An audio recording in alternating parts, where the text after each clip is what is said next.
Hello friends, അസ്സലാമു അലൈക്കും. Welcome back to my channel. ഞാൻ ഹോസ്പിറ്റലിലാണ്. അന്ന് ടു വീലറിൽ നിന്ന് വീണ കാര്യം ഞാൻ പറഞ്ഞായിരുന്നല്ലോ. അപ്പോൾ ഷോൾഡറിന് ഭയങ്കര പെയിനായിരുന്നു. എന്നിട്ട് ഇവിടെ വന്നിട്ട് MRI എടുക്കാൻ പറഞ്ഞു. കാരണം വേദന മാറില്ല, നല്ല വേദനയാണ്. കാരണം കൈ പൊക്കാൻ പറ്റുള്ള, നമ്മുടെ തലമുടി വരെ കെട്ടാൻ പറ്റുള്ള കുറേ ദിവസമൊക്കെ ആയപ്പോൾ ഞാൻ വിചാരിച്ചു മുട്ടൊക്കെ ഇടിച്ചിരുന്നല്ലോ, അപ്പോൾ തൊലിയൊക്കെ പോയേക്കണതിൻ്റെ ആയിരിക്കാം വേദന എന്ന് വിചാരിച്ചു. പക്ഷേ ഒരു രക്ഷയില്ല. മരുന്ന് കഴിച്ചു, പെയിൻ കില്ലറൊന്നും കഴിച്ചു. പിന്നെ ഇവിടെ വന്ന് ഡോക്ടറെ കണ്ടിട്ട് പോയി, നമുക്ക് ഒരു കുറവില്ല. അങ്ങനെയാണ് പിന്നെ ഡോക്ടർ പറഞ്ഞു അതൊന്ന് MRI എടുത്ത് നോക്കാമെന്ന് പറഞ്ഞു. അങ്ങനെ ഇവിടെ അഡ്മിറ്റായി മെഡിസിനൊക്കെ ഡെയിലി ട്രിപ്പൊക്കെ കയറ്റണം, എന്നാലും വേദനയ്ക്ക് കുറവില്ല. അങ്ങനെ തന്നെ MRI എടുക്കാൻ കൊണ്ടുപോവാണ്. അതൊരു സംഭവമായിപ്പോയി. MRIക്ക് ഇവിടുന്ന് വലിയ ഉടുപ്പൊക്കെ അവർ ഡ്രസ്സൊക്കെ ഇടിച്ച് നമ്മൾ MRIക്ക് കൊണ്ടുപോയി. അവിടെ ചെന്ന് അതിൻ്റെ ഉള്ളിൽ കയറ്റി കഴിഞ്ഞ് അതിൻ്റെ ഉള്ളിൽ കൈയൊക്കെ നമ്മളിങ്ങനെ കെട്ടി വയ്ക്കുമല്ലോ, നമ്മുടെ മേത്തേക്ക് ബെൽറ്റിട്ട് ഇങ്ങനെ മുറുക്കി കെട്ടി വയ്ക്കുമല്ലോ. അതുകൊണ്ട് അതിൻ്റെ ഉള്ളിലേക്ക് കയറി പകുതി എത്തിപ്പോഴേക്കും എനിക്ക് വല്ലാത്ത പേടി, ശ്വാസം വിട്ട് അതോ ഞാൻ അപ്പം മരിക്കും, എന്നെ പുറത്തേക്ക് ഇറക്കുന്നത് ഭയങ്കര ബഹളം. അതുകൊണ്ട് അവർ വലിച്ച് പുറത്തിട്ട് ഞാൻ ചെയ്യൂല, ഞാൻ മരിച്ചു പോവും. എനിക്ക് എല്ലാവർക്കും എനിക്ക് മാത്രമാണ് ഇങ്ങനത്തെ അവസ്ഥ എന്ന് എനിക്ക് അറിഞ്ഞൂടാ. പക്ഷേ എന്നെ സംബന്ധിച്ച് എനിക്ക് അതിൻ്റെ ഉള്ളിൽ കയറാൻ പറ്റില്ല. കയറി കഴിയുമ്പോൾ തന്നെ ഭയങ്കര പേടി. എനിക്കറിയില്ല, എനിക്ക് ശ്വാസം മുട്ടുവാണോ തല്ലിപ്പിടിക്കണോ. ഓൾറെഡി ഞാൻ ഇങ്ങനത്തെ മൂവികളൊന്നും കാണില്ല. കാരണം ഇങ്ങനെ വല്ല കുടുങ്ങി പോണത് അങ്ങനെയുള്ള ഒരു മൂവിയും കാണില്ല. പിന്നെ എൻ്റെ മോളൊരു മൂവി പറഞ്ഞ് എന്നെ പേടിപ്പിച്ചു. ഏത് മൂവിയാണ് അത്? ഫൈനൽ ഡെസ്റ്റിനേഷനോ ഒരു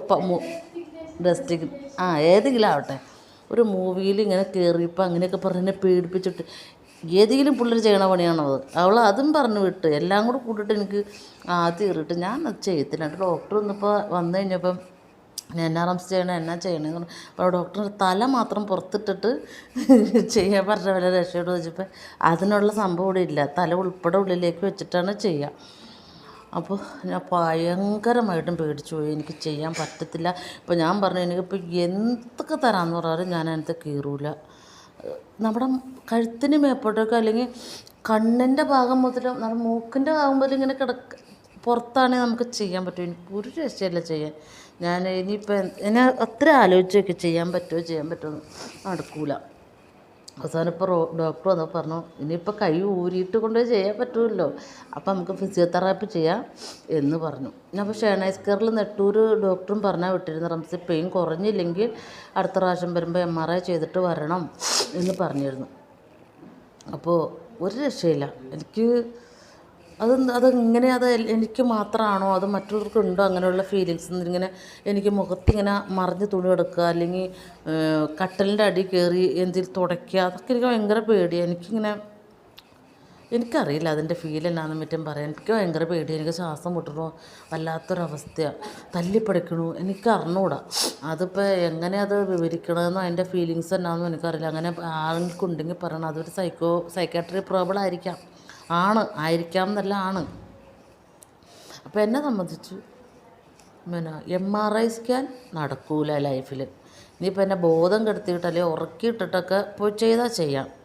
അല്ലാതെ ഈ ഒരു നോർമലായിട്ടുള്ള ഈ ഒരു അവസ്ഥയിൽ കൊണ്ടുപോയി എന്നെ ചെയ്യാമെന്ന് പറഞ്ഞാൽ നടക്കൂല. കാരണം ഒരു പൊത്തിൻ്റെ ഉള്ളിലേക്ക് കയറി പോവുക, അതൊക്കെ ചിന്തിക്കുമ്പോൾ തന്നെ എനിക്ക് ശ്വാസം മുട്ടും. അതല്ല നമ്മൾ ഈ ട്രെയിനിലൊക്കെ പോകുമ്പോൾ ടണലിൻ്റെ ഉള്ളിൽ കൂടെ ട്രെയിൻ പോവില്ലേ, ഈ തുരങ്കത്തിൻ്റെ ഉള്ളിൽ കൂടെയൊക്കെ, വല്ലാത്തൊരു ബുദ്ധിമുട്ടാണ് അന്നേരം ഫീൽ ചെയ്യുക. പിന്നെ എല്ലാവരും ഇതിനകത്ത് ഇരിക്കണതുകൊണ്ടും ഇച്ചിരി ഓപ്പണായിട്ടുള്ളത് കൊണ്ടും നമ്മൾ അതിൻ്റെ ഉള്ളിൽ ഇരിക്കുന്നുള്ളൂ. ഇങ്ങനെയൊക്കെയുള്ളൊരു കോമഡിയാണ് ഇന്നത്തെ കാര്യം. അങ്ങനെ ഹോസ്പിറ്റലിലാണിപ്പോൾ ഫിസിയോതെറാപ്പി ചെയ്തിട്ട് നാളത്തെ പോകാതിരിക്കാമെന്ന് വിചാരിക്കണം. വേദന നമുക്ക് നമ്മുടെ വലത്തെ കൈ കൊണ്ട് നമുക്ക് ഇടത്തെ കൈയും വലത്തെ കൈയും ഒക്കെ തുല്യമാണ് നമുക്ക് ആവശ്യം. പക്ഷേ അന്നേരം വലത്തെ കൈ നമുക്ക് തലമുടി കെട്ടാനോ ഒരു സാധനം കട്ട് ചെയ്യാനോ എന്തെങ്കിലും പൊക്കാനോ ഒന്നും പറ്റാത്തൊരു സിറ്റുവേഷനാണ്. അതാണ് വന്നത്. അപ്പം എല്ലാവരും എൻ്റെ വീഡിയോ കാണുക, എന്നിട്ട് ഇങ്ങനെയുള്ള അനുഭവം ആരെങ്കിലും ഉണ്ടെങ്കിൽ ഒന്ന് കമൻറ്റ് ചെയ്യുക. അപ്പം അസ്സലാമു അലൈക്കും.